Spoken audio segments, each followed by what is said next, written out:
In this video, I'm going to show you how to create your first form. So let's go ahead and navigate over to our forms by clicking on Forms over here on the left-hand side.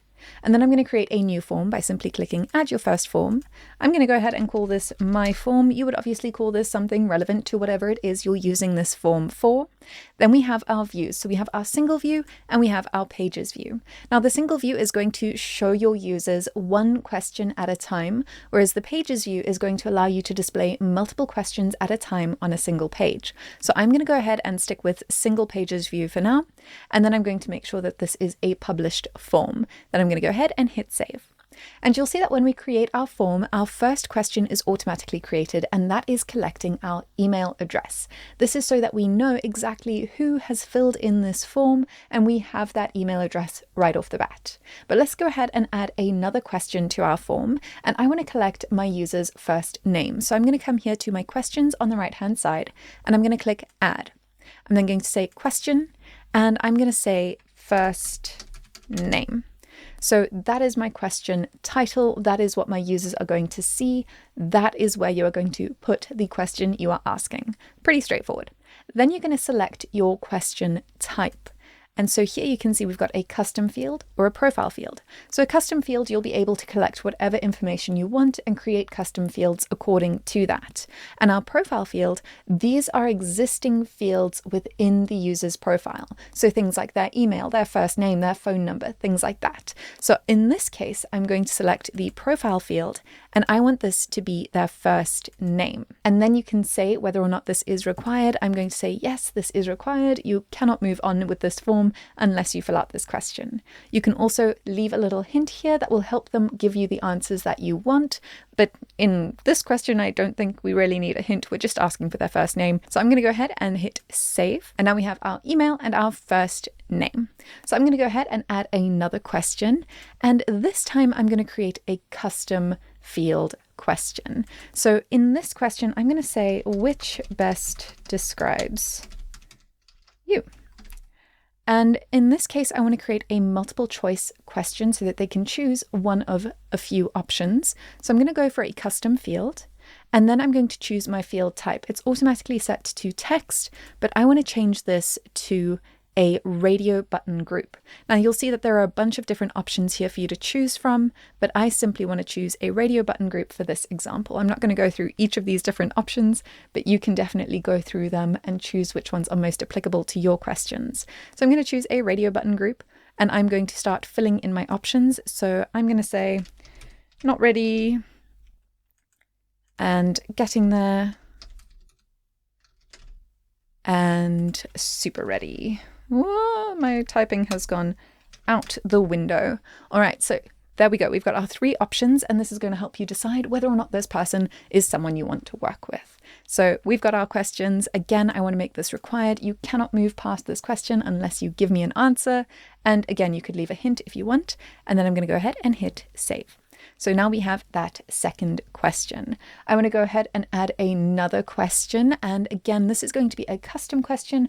I want them to tell me a little bit more about their situation. So I'm going to say add question.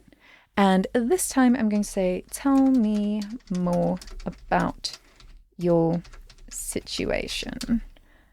And then I'm going to select a custom field again. And this is going to be either a text field or I can make it a text area. So the difference between a text field and a text area is that a text field is going to offer them a lot less space to fill in the answer, whereas a text area is going to give them a lot more space. So I want to give them the opportunity to be as detailed as possible and give me a good amount of information. So here I'm going to add a hint that says, be as detailed as possible. All right, and then I want to come to my advanced settings. And in my advanced settings, I can actually validate this question. So currently it's not validated, but I do want to add a validation. I want to make sure that they are actually typing something worthwhile into this box. So instead of having it not be validated, I'm going to add some validation. And to do that, I'm going to click Add Validation. And then I'm going to change this from maximum character count to minimum character count. I want to make sure they're at least giving me 50 characters worth of text within this response. And then you can add an error message.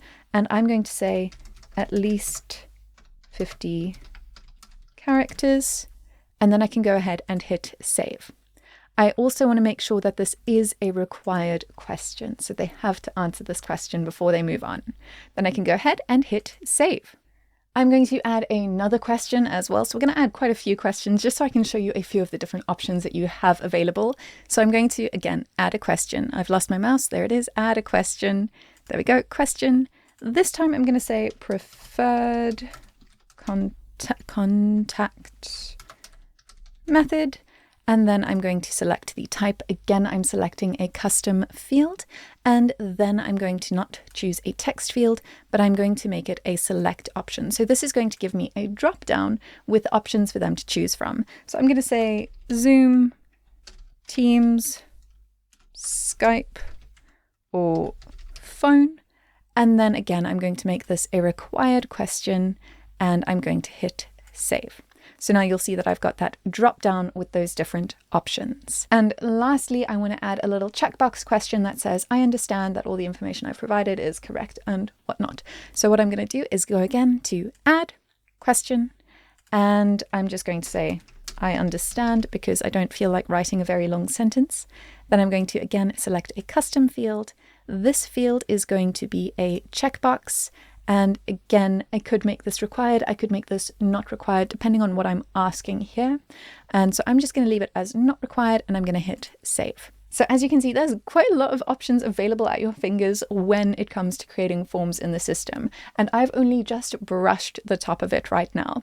But I'm going to show you quickly that you can go ahead and preview this form by simply clicking on preview up here on the top right-hand side. And you can go and work through this form and see what it's going to look like to your users. So that's a quick and easy way to see what this is going to look like for them. And something else you can do is change the way that this looks. So currently we have it set to only the single view, but you can go ahead and actually change that to the pages view if you so wish. So we're going to come to settings, and then instead of the single view, you can go ahead and make it pages view, and you can save that. It's then going to give you a quick warning saying that any of your go-to actions are going to be deleted. Now that comes in when we start creating conditions within our forms, which I'm going to show you how to do in the next video. But for right now, it doesn't matter. We don't have any conditions, so I can just say confirm. And that's going to show you all of our questions in one page. Now in your pages view, you can actually create multiple pages within your form. So if you want to add a new page to your form, you can come here and say add, and you can say page. And then you can go ahead and say that this is page 2. Let's just be very simple, page 2. And then you can hit save. And then you've got page 2. And then you can go ahead and add as many questions as you want to page 2. And you can also drag and drop these pages into different locations depending on where you want them. But I am going to go ahead and reset that. As you can see, I've moved my email field now because it is on page 1. So I'm going to just move those back to where they were.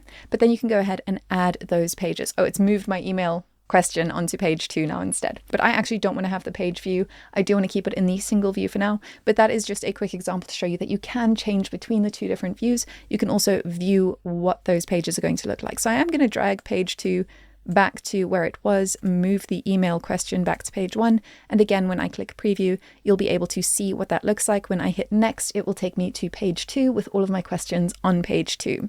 So that is what the pages view looks like. I'm simply going to go back and change it to a single view so that we are ready. Again, if I change views, it's going to tell me that all of my pages and settings will be deleted and all of my go-to actions are going to be deleted. Again, this doesn't matter right now, so I'm just going to say confirm. So now that we've created a basic form here within the system, in the next video, I'm going to show you how to create conditions in your forms to help you lead your users to different questions depending on the answers they give you within your form. So let's get to it in the next video.